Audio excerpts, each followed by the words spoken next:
Hello, hello! It's me again, Teacher Rose, your science teacher. Oh, what do we have for today? I am going to talk about homogeneous mixtures, heterogeneous mixtures, and substance separation. What are those things? Oh, let's find out! Science Primary 5. Substances in everyday life may consist of two or more substances, combining together as a mixture which can be both homogeneous and heterogeneous substances. We, therefore, need separation methods in order to gain benefits from those substances. What are mixtures? Mixtures contain two or more different types of substance mixed together.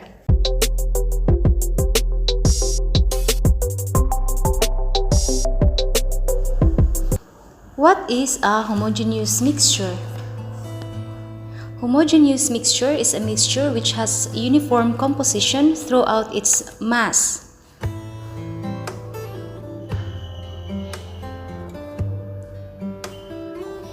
Examples of homogeneous mixtures are vinegar, wine, and coffee.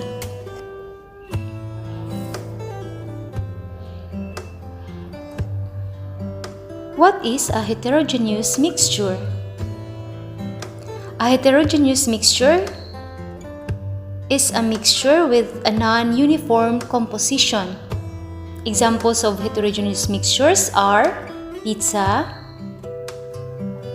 sandwich, and chocolate chip cookies.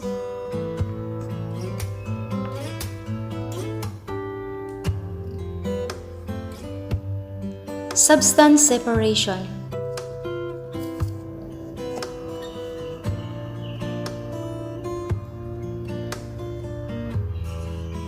Substance separation by manual picking.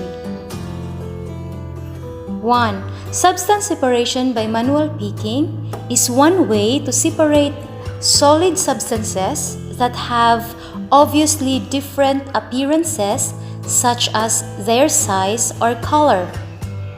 For example, the separation of rice and rice husks. Example of substance separation by manual picking is the mixture of rice husks and rice grains. So to separate the rice husks and the rice grains, we can pick them manually.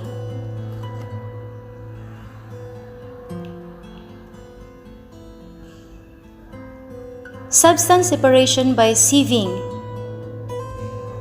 Substance separation by sieving is a method to separate solid substances of different sizes by using filtering equipment such as a sieve. Again, substance separation by sieving is a method to separate solid substances of different sizes by using filtering equipment such as a sieve. Example of substance separation by sieving: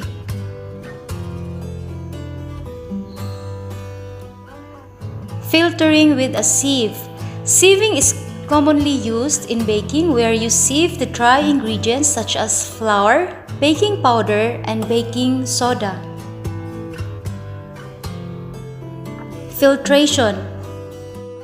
Filtration is a method to separate an insoluble solid from a liquid solvent. We can use a filter paper to filter small amounts of solution, or we can use cloth to filter the solution.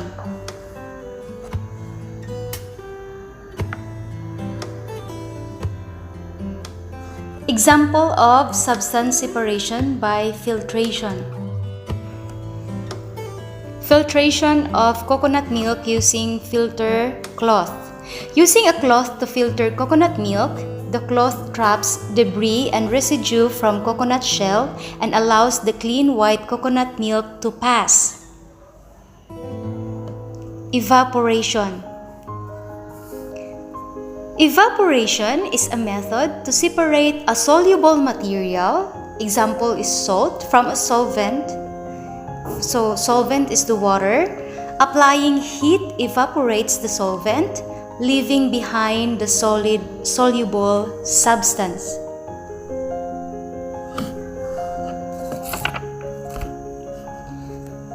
Example of substance separation by evaporation is salt farming. This method is used in salt farming where heat from the sun is used to evaporate seawater until only salt remains.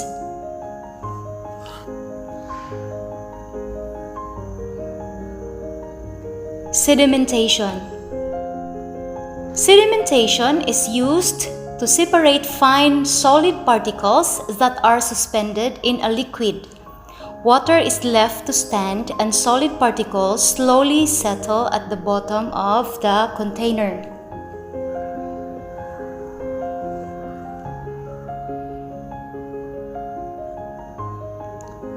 Example of substance separation by sedimentation.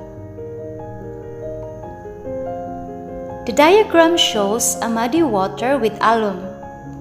Alum causes the solid particles to stick together to form small clumps or flocculate. These clumps then settle very quickly. For example, to clean up muddy water, we can stir in some alum. The suspended particles that make the water dirty flocculate and settle faster, leaving behind clear water.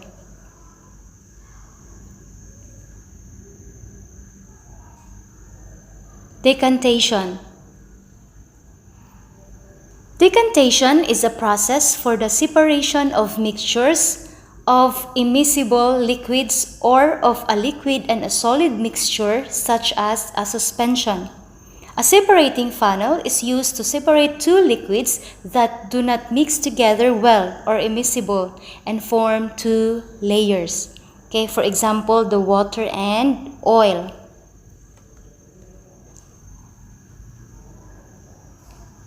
Example of substance separation by separating funnel is cooking oil and water. We can separate these two liquids by adding them to a separation funnel and letting it stand until liquids form two layers. We can then open the tap at the bottom and draw off the lower liquid first and then collect the upper liquid in a second beaker.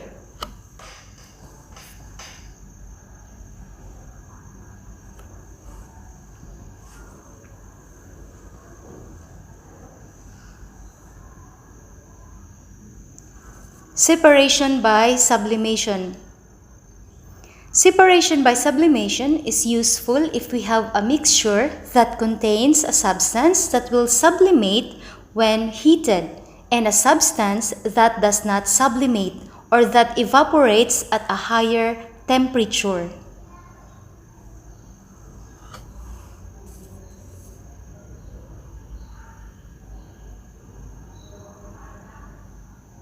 Example of substance separation by sublimation. Suppose we have a mixture of ammonium chloride and common salt and we want to separate it into a single component. Here, the ammonium chloride is sublimable volatile substance. Volatile means it is converted into the gas within a second after getting heat.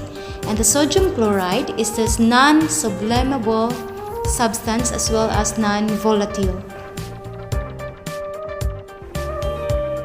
For that, we have a burner over which a china disc is kept with the help of a tripod stand.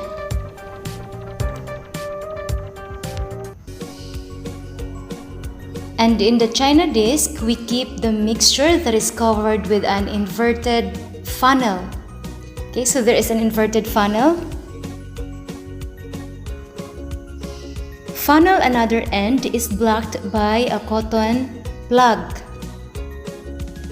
Now, we switch on the burner.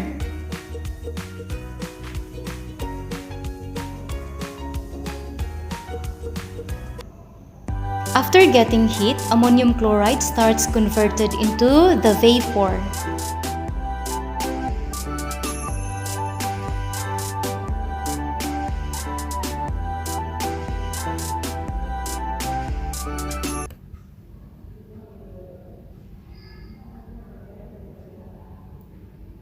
Since the funnel end is blocked, the vapor of ammonium chloride will be stuck on the side of the funnel and gets condensed or solidified.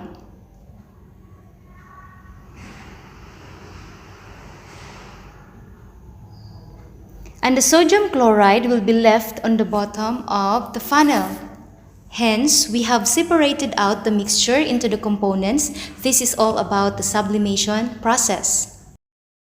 Distillation. Distillation is a process involving the conversion of a liquid into vapor that is subsequently condensed back to liquid form. Okay, so you look at the diagram. You have the salt water, and then you have heat, distillation flask, thermometer, condenser. So the final product of distillation from the salt water is the pure water or the distillate.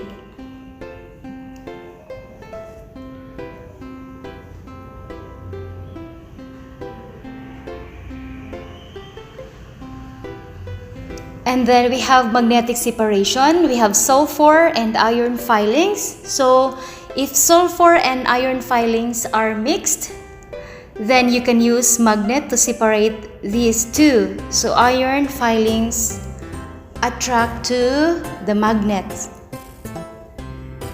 Let's answer your worksheet. Please write your class grade 5/1/2 or /3, your name and your number. So please read each number properly so that you can answer. Okay, I will give you the answer number 5. Number 5 is decantation. So it's the process for the separation of mixtures of immiscible liquids, example the oil and water, and then a separating funnel is used to separate two liquids that do not mix together well, so immiscible, and form two layers. So the words I provided here already, you just have to choose. And please watch again the PowerPoint presentation so that you can answer it properly. Please class, answer properly. So letter B, you are going to write homogeneous or heterogeneous. So I gave also an example. Okay, I will answer. The first picture is heterogeneous, which is a sandwich. And then please answer the rest of the worksheet. Let's proceed to page 2. Okay, so write the name of the separation methods. You have there the filtration, magnetic separation, decantation, sieving, evaporation, distillation. So I wrote the answers. 3 answers. So I answered 3 for the methods, and then please answer the rest also of the worksheet. And then number 2, match the mixtures to the methods that you would use to separate them. Sand and stones, pieces of plastic and pieces of metal, oil and water, alcohol and water, salt and water, dust and air. So the methods are evaporation, decantation, magnetic separation, sieving, filtration, distillation. Okay, sand and stones, sieving, pieces of plastic and pieces of metal, magnetic separation, oil and water. So we have decantation, alcohol and water, distillation, salt and water, evaporation, then dust and air, filtration.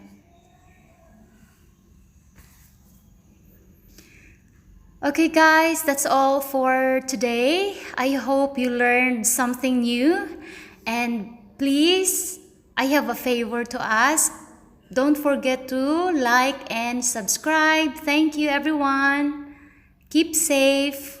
I miss you all. Bye-bye.